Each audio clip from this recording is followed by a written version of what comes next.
তো চলুন চ্যানেলটি সাবস্ক্রাইব করে একটা লাইক দিয়ে গল্পটি শুরু করা যাক। তুমি কি কখনো এমন কোনো জায়গায় গিয়েছে যেখানে গিয়ে হঠাৎ মনে হয়েছে তুমি একা নও? তুমি কি বিশ্বাস করো কিছু ছায়া শুধু আলো না থাকলেই জন্মায় না? কিছু ছায়া অপেক্ষা করে মানুষের জন্য। এই গল্প ঠিক তেমনই এক জায়গার, গ্রামের প্রান্তে দাঁড়িয়ে থাকা এক প্রাচীন বটগাছের। আমি রাফি আর নিশাত, আমরা তিনজন একই গ্রামের ছেলেমেয়ে। ছোটবেলা থেকেই একসাথে বড় হওয়া, একই স্কুল, একই মাঠ, একই নদীর পাড়।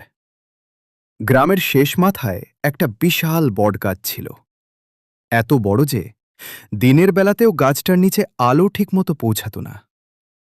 গ্রামের মানুষ বলতো এই গাছ কয়েকশো বছর পুরনো, অনেক ঝড় দেখেছে, অনেক মানুষ দেখেছে, কিন্তু রাতে কেউ গাছটার নিচে দাঁড়ায় না।